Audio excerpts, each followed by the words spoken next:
Here we go. Spoiler alert, audience.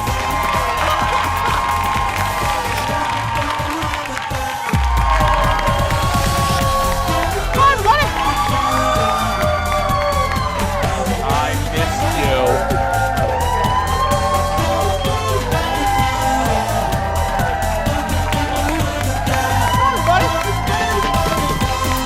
Look at the Monday, folks, today. Brand new week. Brand new week. Welcome to the show. One more day of September. Flew by, I know. Very sad. Welcome to the show. Happy Monday. Brand new week. Thanks for being here. Hello. Have a seat. Let us begin the show. I cannot believe it is old. Today is the last day of September. Where did September go? Anyway, well, I know where she is. Please say hello to my sister from another mister. It's Miss Kendall over there. Hello, Kendall. Morning. How you doing? Good. That cracks me up every time. What? I don't know why. My sister from another mister? Yes, that's right. How you doing? I feel good. I had a great weekend. I know about your weekend. I know all about your weekend, actually. All about my weekend. Yes, it was fun. Yeah. Yes. Oh, it's not that scandalous, It's not audience. that scandalous. No. There was a baptism involved, okay? Exactly, yeah. Aw. Oh. Well, but that wasn't what I was alluding to. No, so I know. We'll see pictures of it a little bit later. So we had some of my favorite relatives in. I don't want to play favorites. We had some of my favorite relatives in. Cousin Pete and Cousin Les came in from Caledonia. And they're fun. They're a hoot. They are a hoot and a holler, the Cousin Pete. Anyway, so Pete and Les, they got an Airbnb like right across from our house. I was like, you all are right across from our house. Anyway, so they come into the house. We started our place, and Pete goes, I think I saw Kendall at Oktoberfest. And he goes, and she was in a costume. And I said, yeah, that was her. I said, yeah, that's my girl. What were you dressed? We're going to see it a little bit later, but Yes. What were you dressed up as? Well, it's the traditional German dress. It's a dirndl. A dirndl, So yeah. Jordan had lederhosen on, and I had my dirndl, and we got them in Germany on our honeymoon at Well, Oktoberfest. So I smell a Halloween costume for us. That's right, that yeah. could be fun. You're going to see it a little bit later. And then right after that, the household turned into a debate, and we're going to get into this a little bit later, too. Y'all are talking about it on our Facebook page, and that is, what are we up to now, like 400? We're up to 400 comments on this thing, and we just, yeah. So here it is, and weigh in right now, and we're going to go into the audience a little bit later. This is one of those little life debates. Do you put the utensils in your dishwasher handle up or handle down? Oh. Handle down? Okay, now see, at home, Colin puts the handles down on the forks, except the knives, the sharp part down. And I thought, why do you want the part that you eat sticking up? Because then you got to touch it to pull it out. Well, we debated this on the radio show. I thought I was in the right because it drives me nuts when Colin does it. It turns out Colin is right. You're supposed to put the, what do you call it? The end of the fork up. The fork. Because if you put the end of the fork in the basket, all of that stuff falls off the fork, collects in the basket, and doesn't really get the bottom of your fork. That makes sense to me. Huh. However, now we're going to this is the debate on our Facebook page. Do you rinse totally? Do you wash your items before you put the stuff in the dishwasher? No. Do you wash the plates and a little bit of... People are debating this, and people are getting very, very angry about their state. Yeah. Dear Abby says you don't, and Well, that's all you need to know. We'll get into that a little bit later, but right now it's time for the hot dish. Here we go. I can see the comments coming. Because I have a very firm stance on this. I have a very firm, and it's causing a little friction at the Matheson house. Yeah. Just kidding. I watched so much TV this weekend. That's what we're going to start with in the hot dish, including Saturday Night Live season premiere, season 45. Can you believe it? Yeah, it's crazy. Alec Baldwin was back as the president. Woody Harrelson was back as host. And the biggest headline to come out was another one of those great break moments when the cast breaks down and starts laughing. their butt off. Okay, so this one came during a spoof of a public affairs show that had a lot of wardrobe changes. So a wardrobe staffer accidentally ran out to the set to change Edie Bryant's outfit, and she was caught on camera, and Edie could not hold it together. Look at this. Wow, just appalling. I don't think I've ever heard any man talk like that. It's revolting. It feels like a real turning point in the Trump candidacy. He gonna win.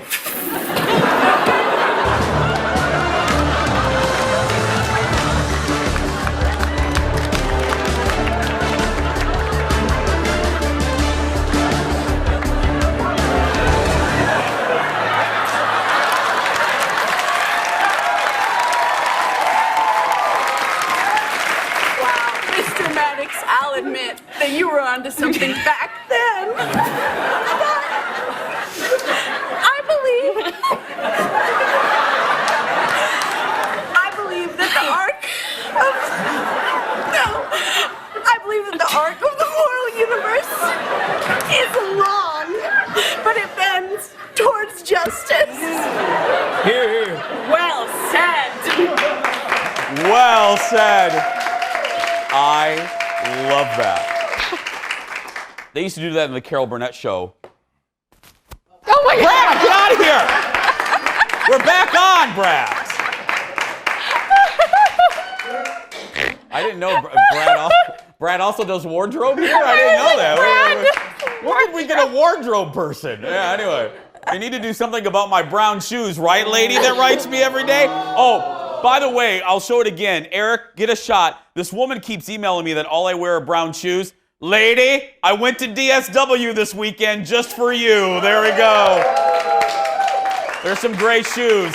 Hate is gonna hate. No, I did want some gray shoes. Anyway, the show also included a spoof of Downton Abbey that was brilliant. Look at this.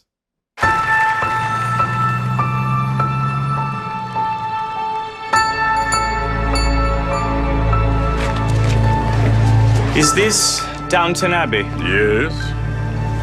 A letter. Wow. The King and Queen are coming to Downton.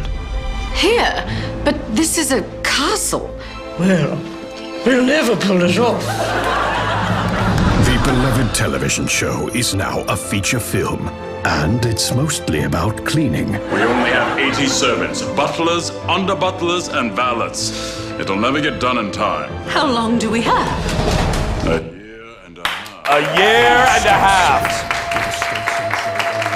Oh, so good. Those are some of the those were the two biggest highlights from the season premiere. Woody was good. It was a little uneven episode, but those were the two favorite ones. Anytime there's a rumor that Lorne Michaels doesn't like when the cast breaks up, I love it. I used to love it when they would do it on the Carol Burnett show. When Tim Conway would make Harvey Korman, that was my favorite part. So Lauren, lighten up, let him do that. It's great. It made headlines all over the place. Right. Yeah.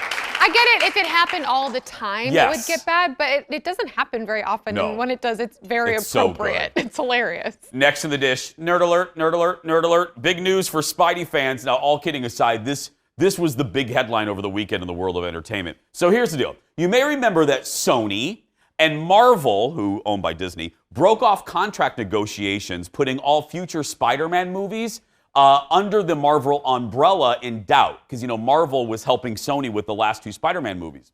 Well, the two sides finally, they went to Applebee's and sat down with some endless apps, and they reached a financing agreement late last week. The next Spider-Man movie is going to hit theaters in 2021. As part of the deal, Marvel president Kevin Feige, he's the guy, you don't need to know anything more than know Kevin is the guy, he's kind of the conductor. He helped weave 20-some Marvel movies into one plot. He is going to continue to have a producing role with the Spider-Man movies, and this will be the third movie in the Spider-Man Homecoming series.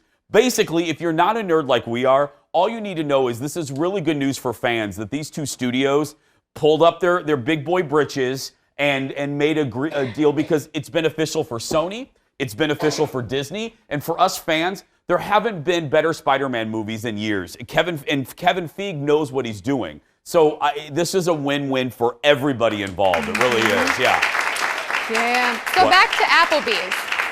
Do you think that they got the mozzarella sticks? They because did. You could They have did a at the great endless apps conversation. appetizer. Yeah. Like the I one know. guy'd be like, Kendall isn't a "Arr." nerd like I am. No, this is just really, really, really good news. And then Kevin Feige's going to then go and do a Star Wars movie, which is also good news. I told you I try to give a little something for the nerds every day. Well, because I'm a nerd. I like Lord of the Rings. You like know, Lord of the Rings. You're Marvel. I'm more like Lord of the Rings, Harry Potter. That's why we work. That's why we work as a couple. We're Yeah. Next in the dish, it's been a tough couple years for Olivia NewtonJohn. She's battling breast cancer for a third time, and this time it's stage 4. And she opened up about this, in a really great interview with Gayle King yesterday on CBS Sunday Morning. Here's a little snippet. What do the doctors say to you about your prognosis now? Prognosis, I don't discuss prognosis because if they give you, in my opinion, if they give you a percentage or, this many women get this and they live this long, you can create that and make it happen. It's almost like, I think I know what the statistics are, but I put them away, but I'm going to live longer than that. I've made that decision. Newton-John is touched by all the fans thinking of her and moved to tears watching a message that Hugh Jackman posted on social media during a concert in Australia. You are the most amazing person, the most amazing mum, most amazing ambassador, singer, dancer. We just love you. And I just saw right now, after 3, we're going to say, we love you, Olivia. 1, 2, 3. We love you! So sweet. Oh my God. Yeah, but What a sweet moment. Olivia was first diagnosed with breast cancer in 1992 and then again in 2013 and then again 2 years ago. I love her attitude when she said, politely, I don't want to talk about the prognosis because it's almost like a self-fulfilling prophecy. And I like that she's delightful. And she fit into her, Gayle had her put on the leather pants. It. She still fits into them. Yeah. No. Yeah. It was a great, an all-around great interview. And you can see the whole thing on CBS Sunday Morning's YouTube channel. We have a lot more to come. Go get another cup of coffee and we'll be back right after this. The half-hour Hot Dish continues next. TMZ will join us live with the dish on what exactly is going on with Aaron Carter's face. Plus, is J-Lo really engaged, or is this just a little publicity stunt? Then my friend Alicia Perkins, wife of twins great Glenn Perkins, is back with us to talk about her brand new book, which helps women find their inner power and strength. And we are opening up the Jason Show mailbag once again. What are y'all asking me this time? You will find out when we return.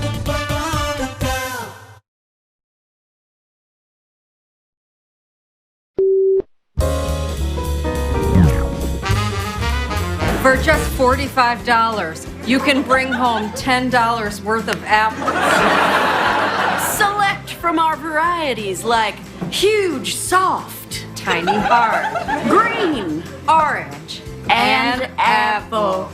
You'll pick apples under the watchful eye of our farmhand Hank. He's a troubled man who came with the land, and we pay him in dentistry. Hi, I'm Hank. I will take you to the one tree that's working this year. Our apples are best during a very specific window of time, and whenever you come, you just missed it. Still not feeling picky? Listen to this satisfied customer. My girlfriend picked an apple so wrong, she pulled a whole branch off a tree. Now Hank says we owe $3 grand.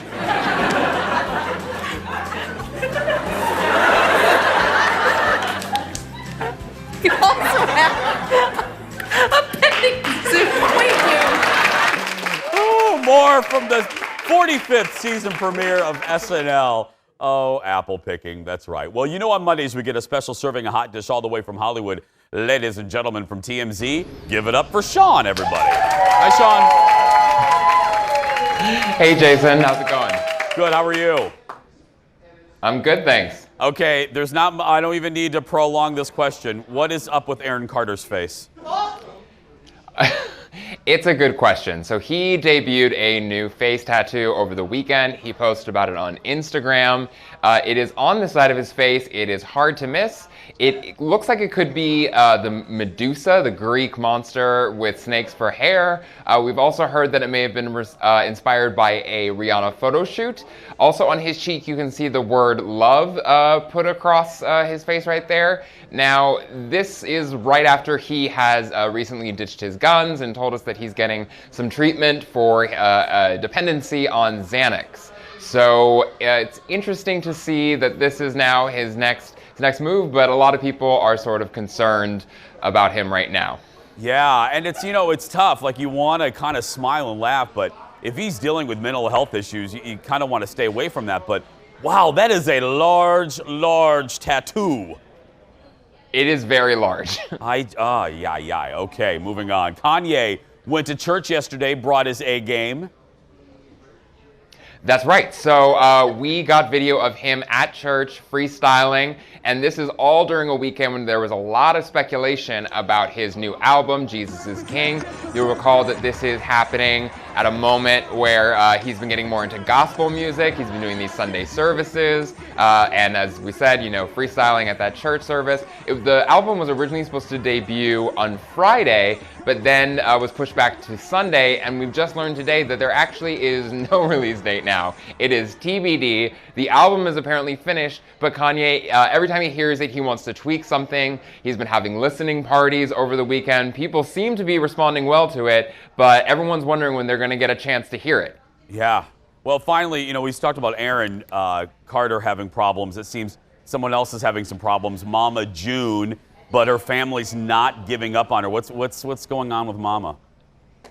Yeah, so Mama June, aka June Shannon, you know, she has, her family has tried to stage an intervention with her in the past. Honey Boo Boo has said that she will not speak with her until she addresses her issues and also gets rid of her boyfriend Gino, who the family seems to feel is enabling her. So she was leaving court last week, and her family members, Sister Joanna, in fact, who's spearheading the effort to try and get June some help, she was outside the courthouse and tried to convince June to talk to her, to go to lunch with her, just to sit down with her, but she refused, wouldn't even really acknowledge her. June slammed the door in her face. So obviously there's still a lot of concern about what's going on in June's life, and her family, you know, really trying to get her the help she needs, but June doesn't seem to want to be accepting it at this point. Absolutely. Sean, have a good week. Thank you so much. You too. You can see more of those stories on TMZ.com and follow them on social media. Just search for TMZ. More hotness for you this morning. J-Lo and A-Rod are one of the hottest couples in Hollywood. I don't need to tell you that. They're everywhere. And over the weekend, they celebrated their recent engagement. That's right. The couple had an engagement party in LA on Friday night. They didn't go to Applebee's, Kendall. I'm sorry. Their kids were on hand to celebrate. The pair posted these photos from their night on their Instagram accounts on the old IG. According to People, their 4 kids will play a huge role in the upcoming wedding. Last week, Alex admitted that he practiced proposing to J-Lo 3 times with his assistant pretending to be J-Lo. Aww, I think that's really cute. He didn't want to screw it up. I don't know. Do y'all think that's cute? I think it's a little, I mean. Why not? He wanted to make sure it was right. I mean, she's J-Lo. She's queen. Like, don't screw it up. Okay, that's true. That's true. You know, and that rock is huge. Like, is he going to just drop it in the sand? Like, oh my God. Like, that would have ruined the moment. You got to practice. Do you mind if I ask, how did your husband propose to you? On a hike, and we were in Yosemite. Oh. And he took a picture. He takes pictures all the time. Yeah. And times it out on his camera. And he got up and timed it all out. And I'll never forget it. He patted his pocket of his pants. And I went, bleep, bleep. And he came over and we have a picture of him, like, proposing to me. And Aw. it was really sweet. Like yeah. on a little mountain or something? Yosemite. Yosemite. It's all, we're there. It's beautiful. Because you're outdoorsy. Yes. You're we were outdoorsy. hiking. Yeah. Yes. Because see, the yin and yang. Kendall gets proposed to in the woods. I did it at the Bellagio. Yes, queen. And it all worked out. There we go. To Faith Hill's This Kiss, playing with the Bellagio fountains. Yeah. Stop. Yeah. The fountains were like with the song. Oh, wow. Yeah. It was, I waited for like the right song because before that it was like Nicki Minaj. I'm like, can't really do it to Nicki Minaj, yeah. Colin's just standing there like, what are we still doing at this fountain? That's exactly what he was doing, actually, yeah. Next up, the newest episode of the Great British Baking Show dropped this weekend on Netflix. Oh, I'm so excited. This season features weekly episodes that are coming out just days after the folks in Britain get to watch them. This is a new thing. I love it. Now, you've probably heard me complain about the contestant Elena. She's the right there. Ugh. She's the goth woman who insists on putting a Halloween spin on every single thing she does. So here's the deal. Yeah, we don't have to do the spoiler alert yet, but if you don't want to know anything about the episode, just turn your volume down for just a second. But here is my reaction to what she was going to make this week. Look at this. The inspiration for the cake is based on Bram Stoker's first adaptation of Dracula. Of course, it's a Dracula cake. In 1922. So of course it is. Red velvet, obviously, because I'm thinking blood. Thinking blood. That's original. They come to me because I'm dead. Oh, please go home. That's me. I'm in such a good mood on Saturday mornings, you know, I'm just sipping it, watching it. Anyway, so again, every single thing she does, it's either bloody or a witch's finger or tentacles or bat wings. It just, I get it, but it just gets old every single week. Well, after all the baking was done, it was time for the elimination on this week's episode. And again, if you do not want to know who was sent home, there we go. Spoiler alert, okay? So this was a really good week, and she kind of faltered a little bit. Elena faltered, and I was like, and the whole time I'm like, you're just kidding. Could this be it? Could she be? Could my dreams be coming true? Yeah. You know, as Gerald Ford said, is our great national nightmare over? Here's my reaction to the eliminations. That means I have the horrible job of sending home, I'm afraid, 2 of you. 2? Please let it be Helena. Who are going home are... Please, please.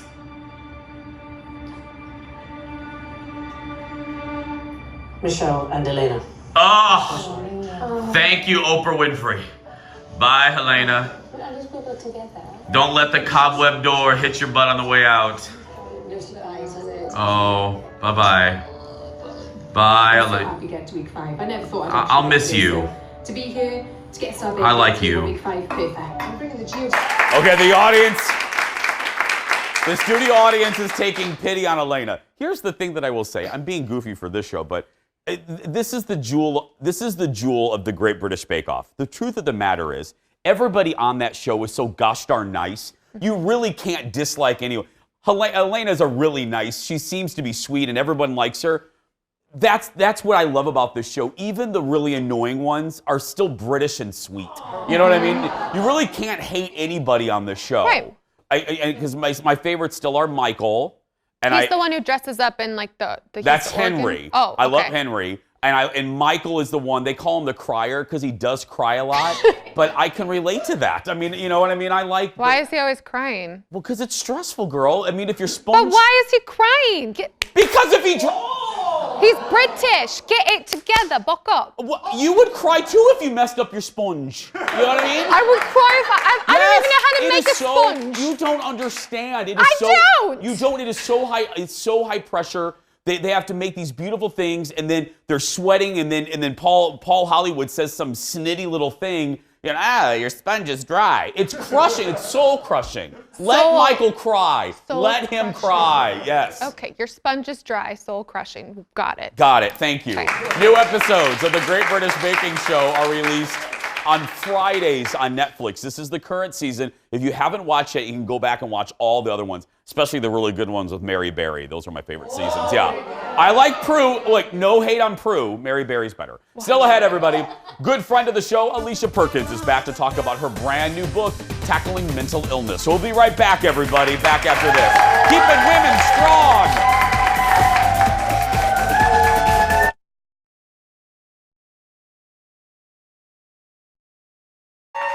Welcome back, everybody. of our show is back. You know our first guest is the wife of former Twins closer Glenn Perkins. Glenn, good guy. But a few years ago, she made a name for herself, becoming an advocate for mental health, speaking openly and passionately about her struggles with anxiety. Now, Alicia Perkins is out with a new book about the sacrifices women make and what happens when they find the strength to fight back. It is called, say it, Alicia. Martyr. That's right. Alicia Perkins joins us now. Good morning. Good morning.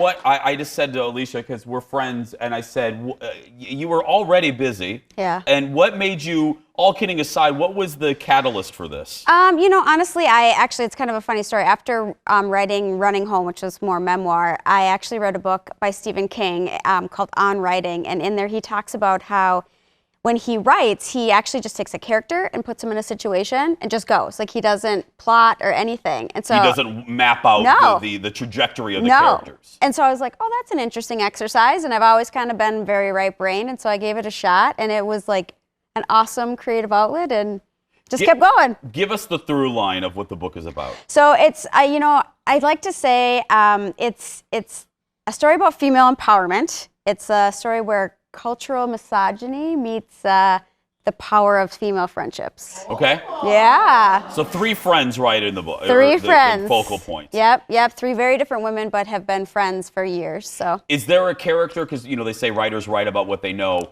Are you in this book somewhere? Oh, I'm in all of them. I think there's one more than others that I think people can figure out, but there's a little bit of me in every one of them for sure. And any of your, we have a mutual friend in Colleen Lindstrom from My Talk 1071. That's right. So I'm asking for the My Talkers. Is there a little slice of Colleen anywhere in this book? There is, and she knows it. She knows it? Yeah, she knows it. But her character, it's based on. I give the best parts of her to the character. But then I had to forewarn her. I'm like, listen, what happens to the character is not necessarily like what I think of you. Or so, brace yourself. Just be careful. How long did it take you to write this? Probably about 4 months, just on and off. I did it when the kids were at school. I mean, luckily, I had the free time to be able to, well, not much, but when I had free time, yeah. I admire, because it is a gift that I do not possess, so I am in awe, and I have such respect for writers, and the whole process is awe-inspiring to me. I respect it. Do you sit down? Does it just flow out of you at times? At times, yeah. It kind of started because I had a moment where I thought, you don't have to be a victim to be outraged. Yeah. And so that's kind of where the book stemmed from. And so it was kind of all these different female power things are happening right now. Obviously, the Me Too movement and women demanding equal pay. And I kind of was just like on the outskirts of all of that. And I was feeling it. I wanted to be part of it. And so it did kind of stem from this place of wanting to be part of something, but not really sure how to. And then, it's the right brain. You got to have the right side of your brain fired up. Let's talk about another side of your brain that motivates you. You're on our show usually talking about, I think it'd be safe to say, a mental health advocate. You're Absolutely. An advocate. Are you seeing a shift? We always talk about when you're here with Colleen about removing the stigma of talking about it. Yeah. Are you seeing a shift? I think so. Especially for women? Oh, for sure for women. Yeah. I think I always say it's obviously it's easier for women to talk about feelings. It always has been. So I always think that the bigger shift happens when, you see men like Kevin Love has come forward and said he struggles with anxiety. The Rock. I mean, if there's a pinnacle of strength in our society, it's The Rock. So when he can admit that, he's contemplated suicide, I think those are the biggest catalysts for change. And so, with each person, a little step forward is made. So. Well, I will say, I haven't even told Colleen this, and I haven't said this to you. You and Colleen were in the back of my mind. I recently opened up, not so much on this show because we're more time constrained, but on the radio show, I decided to be very open with the fact that I'm in therapy. Okay. And I was recently diagnosed with ADHD, and what a change that has started to make for me. So I appreciate you starting the dialogue with me because you motivated me. Oh, that's very nice. You and Colleen were a motivating factor in me just going, I'm just going to talk about this. You know what? And isn't it so nice to be able to put a name to what you're feeling? Yes. Yes, and you're like, oh my gosh, there's just a way, this is a thing, and other people have this thing, and so then I'm sure you've heard from people who have reached out, and Yeah. See, now you're part of the change. And you gave a TED Talk as well. Look at did. you. You gave a TED Talk. I did. Yeah. Congratulations. Yeah, thank you. Thank you. It's about mental health, so. That has got to be, what is that like doing a TED Talk? It Were you was, nervous? Oh my gosh. So, I've Your spoken. hair looks good, by the way. Let me just compliment you. Yeah. Thank you. I've spoken a ton, but it's usually off the cuff and it's my story, so it's easy. But this had to be memorized. Oh. They don't allow you to have any notes, and they also, like, you have to go through it several times with them. Yes, it's intense. So, like, I mean, yeah, it was probably one of the most terrifying things I've ever done. We got to go, but how's, I got to ask, I mean, you're the headline, but I got to ask, people want to know, how's the husband? How's Glenn's Glenn? Good. He's doing pre and post game for the Twins and excited for the playoffs. So, yeah, he gets to go back to the playoffs just in a different outfit, I guess. Yes, a different costume. Yes. Well, I'm so proud of you. Thank you for coming on. I'm proud of you. Alicia Perkins, everybody, once again. Her new book is called Martyred. It's available now. For more information, go to her website, anwperkins.com, and it will post this a little bit later on Facebook. Still ahead, everybody, we're playing a game in honor of all the new TV shows this season. Do you even know what they're called? Well, we're going to find out when we return. Back after this. Thank you, sweetheart. Welcome back, everybody. Monday.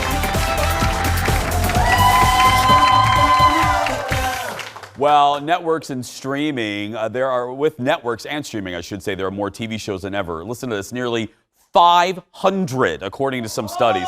That's a lot of TV shows. And that is actually the inspiration for today's game time. Here we go.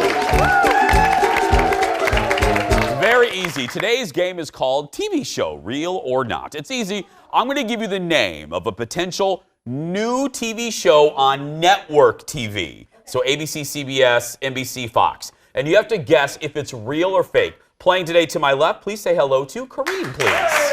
Beautiful name. And it's Kareen's birthday, actually, today. So happy birthday, Kareen.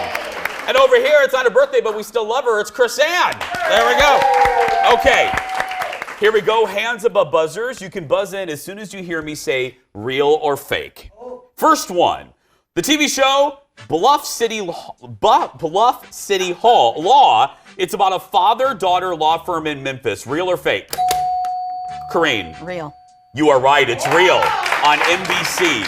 Ding, ding, dong. Okay, here we go. Next one. Stumptown. It's a female veteran who becomes a private investigator in Portland. Real or fake? Chrisanne. Real. Real is right. That's on ABC. Next one, hands above buzzers. Mama drama. Newly single woman moves back in with her overprotective mom. Real or fake? Chrisanne. Fake. You are right. It's fake. We made it up. It could be a good show, though, actually. I was like, yeah. Hands above buzzers. Next one. Emergence. Police. Oh, okay. You cheated. I've heard of that, too. That's a new show. That's a new show. Forget it. It's real. No points awarded. Yeah, there we go. Sorry. No, oh my God, I love it. It happens every game. It's fine. Yeah, every single game.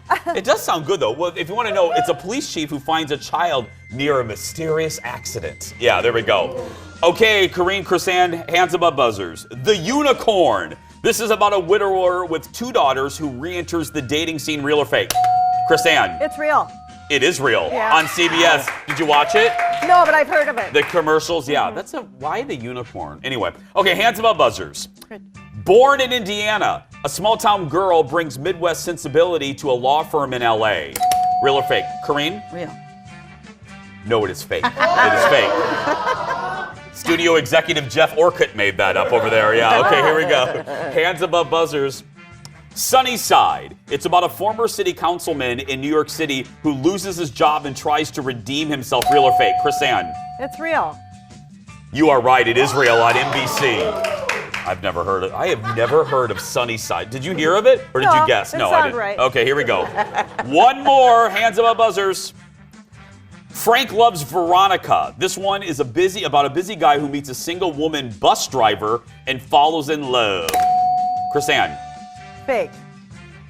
You are right. It is fake. There we go, everybody. Congratulations. You're both going home with a Season 5 Jason Show mug. That's right. There we go. And the new beautiful. You have a very good manicure. I was just noticing that. Oh, that is beautiful. My Anyway, manicurist is here. You're the manicurist is here? No way. Here, Oh, you do good work, ma'am. Yeah, you do good work. After the break, the debate that's burning up our offices on the Jason Show Facebook page. Should you rinse your dishes off before you put them in the dishwasher? We'll break it down when we come back. Back after this. Happy birthday, sweetheart. Thank you. That was fun. Can I help with the dishes? You relax. I'll just put them in the machine.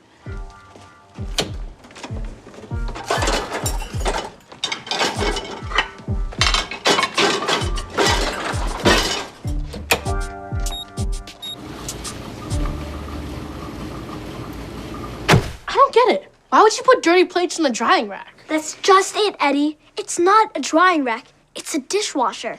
You mean the thing we put our dishes in after we wash them in the sink?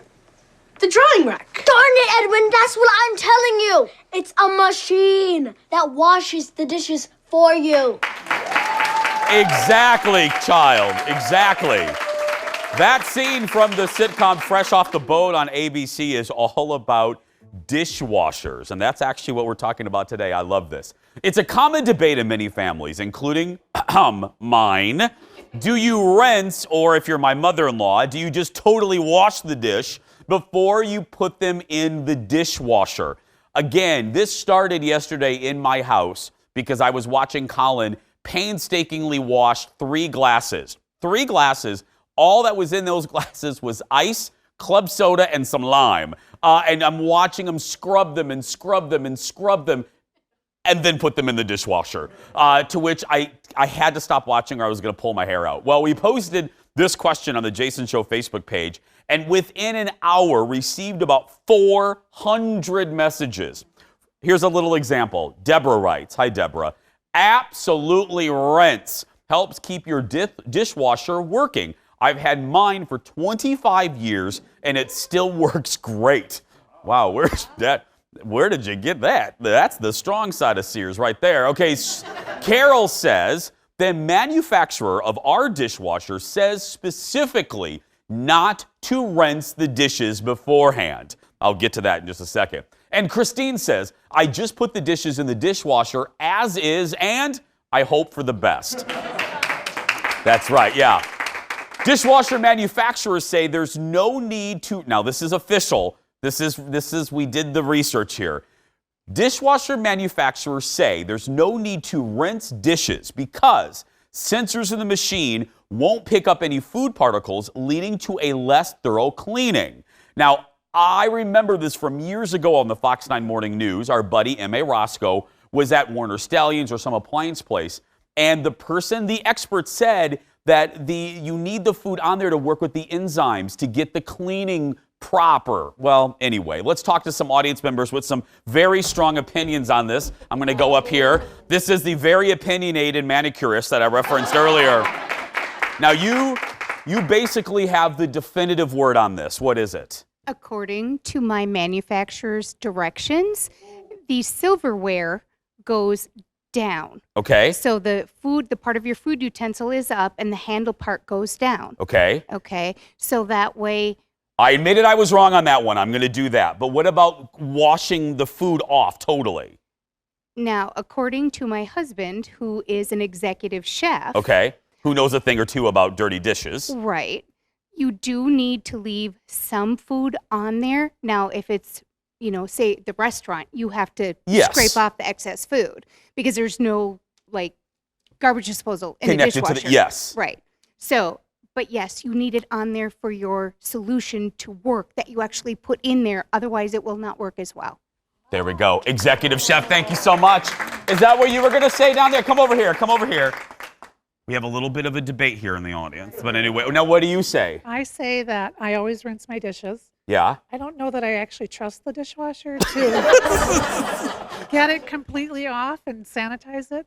So you rinse. Now, do you do a thorough cleaning or do you rinse? Just a little sprinkle? I rinse thoroughly. I don't actually use soap. Okay. Well, sometimes I do. It depends. See? Sit down. I can't know. You're my mother-in-law. No, I love it. I know. I love that you admitted. I use soap occasionally. No, I know Mama Haas is probably watching. This did actually start because she rarely uses the dishwasher. And when she does, she rinses, totally washes them, and then puts them in. I don't understand it. Keep the conversation going on our Facebook page. All you have to do is search for Jason Show TV, and it's the first post at the top. Who knows? We'll probably read some more comments coming up tomorrow. Well, where did Kendall go all over the weekend? Well, I referenced it earlier. Let's just say this. It has to do with a little costume. You'll want to see this when we return. Back in a moment, everybody.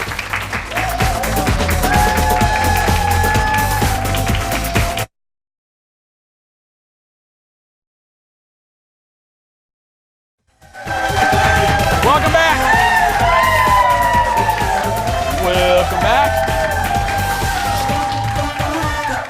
Kendall was in one of our favorite cities. We have an affiliate in La Crosse, and you were there for Oktoberfest. I was there for Oktoberfest. So we've been going for years, my husband and I, because he went to school in La Crosse. That's him next to me in the lederhosen, looking real fancy and fine. But this was the first year we went and actually wore the costumes. You said the dirndl and the lederhosen, which if you're like, where do you buy that? They actually sell it there, but you can also just get it online. Yeah. Anywho, so we went and got the whole outfit done, mostly because my sister, we know, was Miss La Crosse Oktoberfest last year. Yeah. So this year she helped out with a lot of things, and so we got sort of like a backstage pass. That's her pouring out of the golden keg. They tap that. Yeah, that's my sister. So she handed out beer and stuff, and we kind of got the behind the scenes look. The golden keg? Yes. It was so fun. There was live music all day. I mean, this will not be surprising. My husband had to pull me away out of there at yes. like 11:30. I was like, no, one more song. Take me next year. I want to go with you guys next year. It would be so fun. Yeah, I want to go next year. Yeah, it's Oktoberfest. Mm-hmm. Yeah. So fun. Thanks again to our friends in La Crosse. I'll be there actually in about a month at an event, and I'll tell you more about that when we get closer. Yeah. We're opening up the Jason Show mailbag. What are y'all saying this week? I'll tell you when we return. Back after this, everybody. Love you, La Crosse.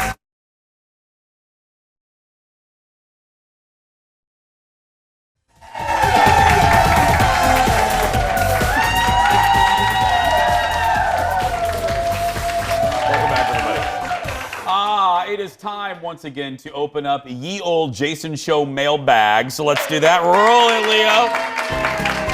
That's right. You've got mail.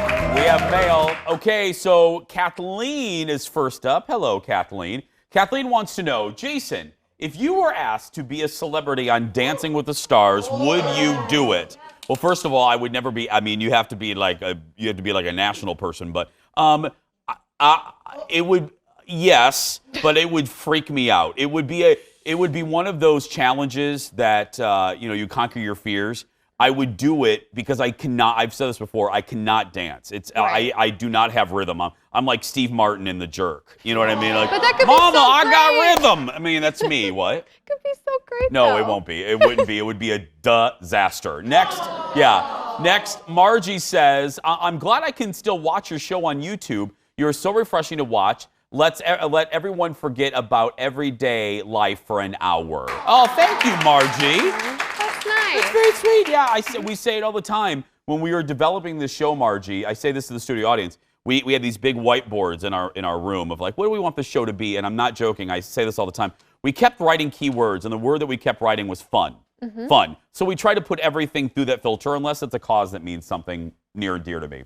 Finally, Kara posted this photo. Hi, Kara. She says, we bought the lamp. She bought the lamp. Okay, so here's the deal. If you don't know what she's talking about, she goes, my boyfriend Adam purchased the lamp featured on your show during the Junk Bonanza segment last week. They also got the table the lamp is sitting on at the Junk Bonanza. Kara says we love both pieces. Wow, that was a beautiful lamp too. It was really cool. I'm still looking for the person that bought the little boy on a dolphin at the rummage sale. We're still looking for that. Oh, I thought you were going to say the person who bought the head with the string that could pull him down. That too. Hey guys, don't forget, you can stay connected to our show on social media. Check us out on Facebook, Twitter, and Instagram. It's really easy to search for Jason Show TV. And while you're at our Facebook page, don't forget to get tickets to our show. Hit the ticket tab. And reserve your space. Tomorrow on the show, we're going on the road. The entire show will be live from the Minnesota Zoo. We're giving you a first look at this year's Jack-O-Lantern Spectacular, and wait to see what happens when Kendall meets a moose. That's all I'm going to say. That's going to do it for us. If you're a kid that's being bullied, You go out there and be yourself because nobody can tell you you're doing it wrong. Have a great day, everybody. We'll see you tomorrow. Thanks for watching.